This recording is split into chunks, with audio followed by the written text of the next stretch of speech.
ఎదురు చూస్తున్నారా? మరైతే ఎందుకు ఆలస్యం, కథలోకి వెళ్ళిపోదాం. కానీ నా కోసం ఒక లైక్ చేయండి, సబ్స్క్రైబ్ బటన్ ని లాగి ఒకటి పీకి దాని పక్కనే ఉన్న గంట కూడా కొట్టండి మరి, సరేనా?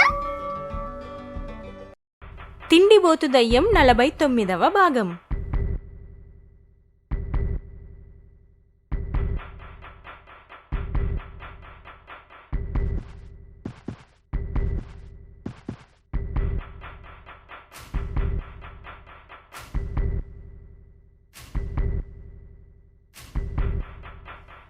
ఈ ప్రవహిస్తున్న అగ్నిపాతం పాతాళం వైపుగా వెళ్తుంది. ఇక మీ ప్రయాణం దీంట్లోనే సాగించాలి. ఎందుకు? మేము గాల్లో ఎగిరి వెళ్తాంలే, నాకు స్విమ్మింగ్ రాదు. ఈత కొట్టడానికి ఇది జలపాతం కాదు, అగ్నిపాతం. ఊబిలో ఇరుక్కున్నట్లు ఇందులో ఇరుక్కోకండి, మీ బూడిద కూడా మిగలదు. అక్క, అసలు మాయారి ఈ బంతిని మనతో ఎందుకు పంపినట్లు? ఊరికే వాగుతూ భయపెట్టడం తప్ప ఇప్పటి వరకు ఏదైనా హెల్ప్ చేసిందా? అది నా పని కాదు, మీకు మార్గం చూపించడమే నా పని. అయినా నేను బంతిని కాదు, నా పేరు మాయా. ఊరికే హీరోనని చెప్పుకోవడం కాదు, ముందుకు ఎలా వెళ్ళాలో అది ఆలోచించు. చూసావా అక్క, నన్నిన్ని మాటలంటుందో. నువ్వు అను, దీన్ని అగ్నిపాతంలోకి విసిరేస్తా. అబ్బబ్బా, ఆపు నీ గొడవ. మాయా, నువ్వు చెప్పు, ఈ అగ్నిపాతం మీదుగా వెళ్తే ఇంకా పాతాళం చేరుకున్నట్లేనా? అంతే, కానీ అదంత సులువు కాదు. ఈ అగ్నిపాతంపై వెళ్లే కొద్దీ ఆకాశానికి భూమికి మధ్య ఉన్న దూరం తగ్గిపోతుంది. మీరు గాల్లో ఎగిరి వెళ్ళలేరు. అలాగే అగ్ని కూడా మిమ్మల్ని భస్మం చేస్తుంది. అంతేకాదు, ఈ అగ్నిపాతంలో నిప్పులు కక్కే అగ్నిచరులు నివసిస్తున్నాయి. అవి మీపై ఎప్పుడైనా దాడి చేయొచ్చు. వాటి నుండి తప్పించుకుని ముందుకు వెళితే ఈ అగ్నిపాతం చివరకు చేరుకుంటారు. అక్కడ ఈ అగ్నిపాతం దాని దిశను మార్చుకుని పాతాళ అగాధంలోకి ప్రవహిస్తుంది. అక్కడ మీకు శూన్యం తప్ప ఇక ఆకాశమే కానరాదు. మీరు అగాధం వైపు కాకుండా దాని వ్యతిరేక దిశలో ప్రయాణిస్తే పాతాళానికి వెళ్లే ప్రధాన ద్వారం కనిపిస్తుంది.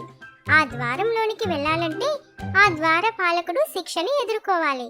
ఆ తరువాత దరక్షను చేరుకోవడం ఎంతో సులభం. చెప్పాల్సిందంతా అయిపోయిందిగా, ఇక నువ్వు బొజ్జా అమ్మా. అది నువ్వు నాకు చెప్పక్కర్లేదు. Happy journey. కైరా గారు, నాకిది అంత సులువు కాదనిపిస్తుంది. ఏది సులువు కాదు. మనం ఈ అగ్నిపాతం పైన తేలే పడవ లాంటిది ఏర్పాటు చేసుకుంటే మనం వెళ్ళిపోవచ్చు. మనం ఆ కొండ వెనక ఏమైనా దొరుకుతుందేమో చూద్దాం పదక్క.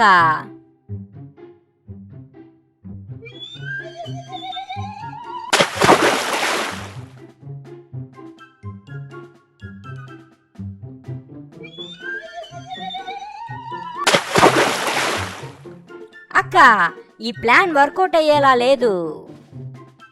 కైరా గారు, అటు చూడండి.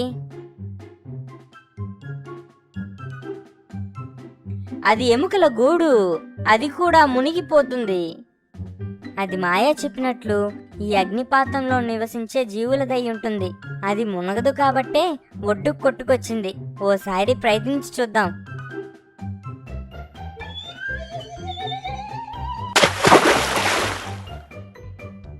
పదండి వెళ్దాం, అదే మన ఓడ.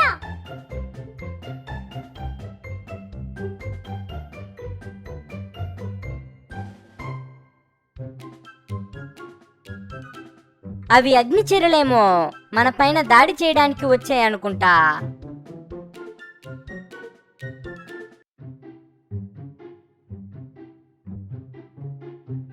చూడండి కైరా గారు, ఇవి ఎంత క్యూట్ గా ఉన్నాయో. ఇవి ప్రమాదకరమైనవి కాదనుకుంటా. అయితే ఉండు.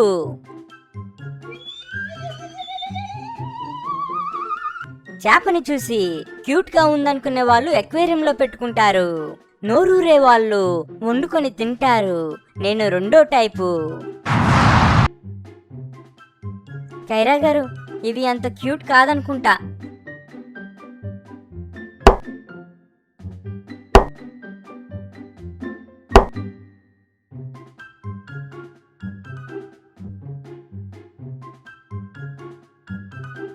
ఏంట్రా ఇవి వస్తూనే ఉన్నాయి. సరే, ఈసారి వచ్చేదాన్ని ఇందాకట్లా క్యాచ్ వామ్మో అక్క, నేను చిన్నప్పటి నుంచి నీకన్నా తెల్లగా ఉంటానని కుళ్ళు కదా నీకు. ముందు పట్టుకోరా చెప్తాను.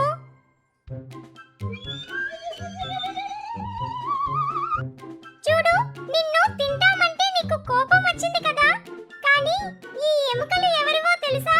మీ ముత్తాతవి. తనని మేమే తినేసాం. ఇక్కడికొచ్చింది మీ అందర్నీ తినడానికే. కానీ మిమ్మల్ని చూస్తుంటే జాలేస్తుంది. అయితే మమ్మల్ని తినరా? నువ్వు వెళ్ళి మీ వాళ్ళందరికీ చెప్పు, మా వెనక ఎవరొస్తే వాళ్ళని తినేస్తామని. సరే, నన్ను వదిలేయ్. బలంతో గెలవలేనప్పుడు బుద్ధినైనా ఉపయోగించాలి. మీరు సూపర్ కైరా గారు.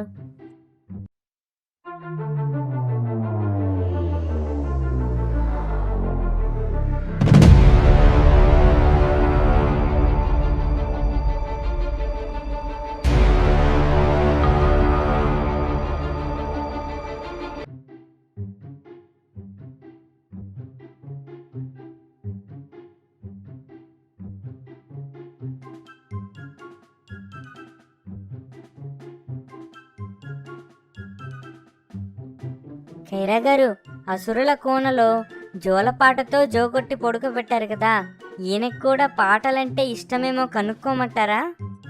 వాడి వాల్కం చూస్తుంటే పాటలకి కవిత్వాలకి లొంగేలా లేడు. ముందు వెళ్దాం పదండి.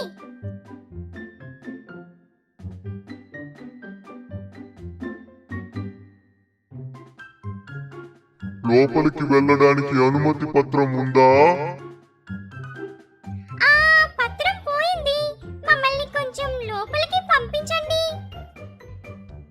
కుదరదు, ఇక్కడ నుండి వెళ్ళండి. ఇన్ని వేల సంవత్సరాలుగా ఇక్కడే కాపలాగా ఉంటున్నాను.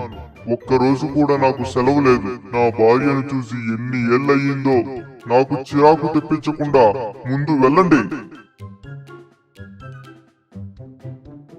బాగా ఫ్రస్ట్రేషన్ లో ఉన్నాడు. ఇతన్ని ఎలా డీల్ చెయ్యాలో అర్థం కావట్లేదక్కా. వాళ్ళ ఆవిడే మనల్ని పంపిందని చెప్దామా? నమ్ముతాడా? ఇంతకీ వాళ్ళ ఆవిడ పేరేంటో? పోనీ ఓ రాయి వేద్దాం పదండి.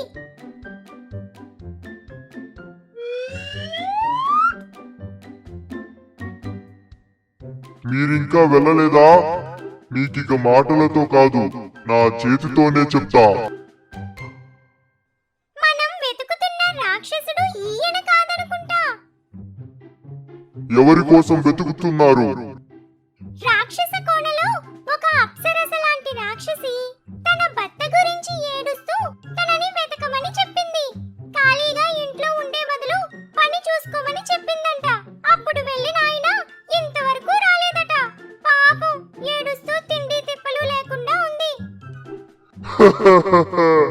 నా జింబిక, నా కోసం ఏడుస్తున్నావా?